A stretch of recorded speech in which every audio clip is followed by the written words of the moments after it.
शिक्षण म्हणजे काय हा सगळ्यात आधी प्रश्नावर आल्याच्या नंतर आपल्या मनात विचार येते की BA BCom BSc engineering MBBS सारख्या आमच्याकडे डिग्री आहेत, हेच म्हणजे शिक्षण. आम्हाला त्यातलं थोडंफार नॉलेज आहे. आता नॉलेज आहे याचाच आतापासून 10व्या वर्गापर्यंत मी शिकलो. आता 10व्या वर्गापर्यंत मी जे शिकलो त्याचा काही उपयोग नाही का? मी लिहायला शिकलो, वाचायला शिकलो, आकडे काय आहेत त्याचे कॅल्क्युलेशन कसे करतात झालं का? तेवढं त्याचा उपयोग होता का? शिक्षण म्हणजे काय ते तर प्रत्येकजण शिकला. जो शाळेत कधी गेला नाही तोही पैशावरचे आकडे पण सांगू शकते की हे नोट आहे, ते 100चे, 500चे, हे 1000चे, 2000चे. मग आपण शिक्षण घेतलं, आपला एवढा वर्ष वाया गेले, 10-15 वर्षापर्यंत आपण शिकलो, ते वेळ वाया गेला म्हणजे ते व्यर्थ आहे का? खरं शिक्षणाचा अर्थ काय? शिक्षण म्हणजे काय?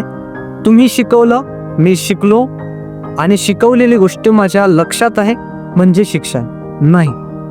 शिक्षण म्हणजे काय तर शिकवणाऱ्यानं शिकवलं, शिकणारा शिकला आणि त्यावर विचार केला, त्याच्यावर विचार केला, विचार करून त्याच्यावर प्रश्न निर्माण झाले आणि त्या प्रश्नाचं उत्तर शोधणं म्हणजे शिक्षण.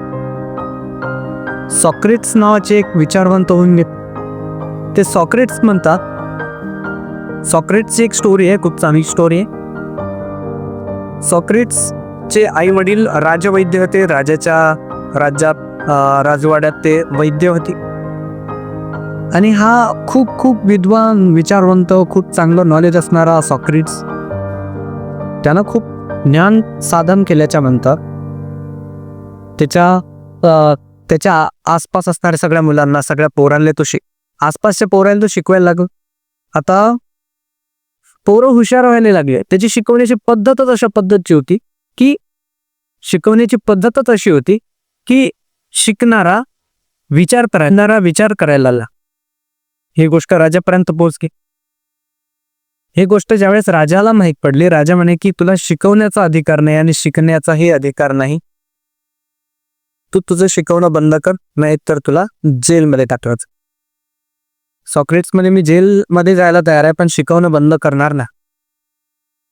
त्यानं परत शिकवलं, राजाने त्याला जेलमध्ये गेल्याच्या नंतर त्यानं त्या जेलमधल्या कैद्यांना शिकवणं चालू केलं.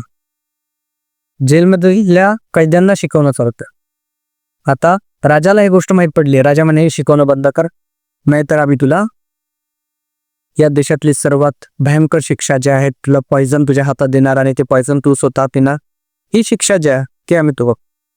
सॉक्रेट्स म्हणे मला तुम्ही जेही शिक्षा द्याल मी ते मान्य करायला तयार आहे, पण मी शिकवणं बंद करू शकतो. सांगितल्याप्रमाणे राजाने ते शिक्षा त्या सॉक्रेट्सला दिली. त्याला पॉइझनची बॉटल त्याच्या हातात दिली, हे घे आणि तू पॉइझन. आपलं मरण जवळ आहे. एखादा मनुष्य करला असता की माफ करा, चुकी झाली, मी यानंतर शिकवणार नाही, जीव वाचला तर काही करू शकतो. पण त्यानं तसं नाही केलं. तो म्हणे की मी जहर प्यायला तयार पण शिकवणं थांबवणार नाही. मग राजाला विचारलं सॉक्रेट्सनं की ठीक आहे, मी हे शिक्षा तर हे करून घेणार, पण मला माझी शेवटची इच्छा विचारण्याचा अधिकार आहे. तुम्ही त्याबद्दल काहीतरी माझी शेवटची इच्छा पूर्ण कराल का? राजा म्हणे सांग तुमची कोणती इच्छा आहे ती मी पूर्ण करून देतो. हा म्हणे सॉक्रेट्स म्हणे माझ्या जेही विद्यार्थी, ज्या विद्यार्थ्यांना मी शिकवलेलं आहे त्या सर्व विद्यार्थ्यांना माझ्या जवळपासच्या सर्वांना समोर बोलवा. त्यांच्या समोर मी पॉइझन लिस्ट प्यायला तर. राजा म्हणे ठीक आहे. सांगितल्याप्रमाणे सगळ्या त्याच्या शिष्यांना बोलावले जाते. काही कैदी असतात, काही बाहेरचे विद्यार्थी असतात, सगळ्यांना समोर बोलावले जाते. त्या सगळ्यांपुढे सॉक्रेट्स म्हणते की जहर पेल्याच्या नंतर, पॉइझन पेल्याच्या नंतर, विष पेल्याच्या नंतर माणूस कशा पद्धतीनं मरते आणि हे तुम्ही आज शिकणार आहात. हे प्रॅक्टिकली मी करून दाखवणार. मी जहर पेणार आहो, मी मरणार आहो आणि याच्यावर इलाज कसा करू शकतो हा तुमचं होमवर्क असणार. याच्यावर तुम्ही विचार करायची, याच्यावर तुमचं औषध बनवण्याचं काम असणार.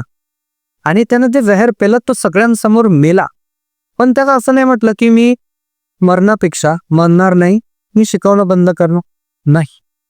सॉक्रेट्स या जगातला असा एकमेव माणूस होऊन गेला जो त्याच्या इथिक्ससाठी, त्याच्या नीतिमत्तेसाठी मरण पावला.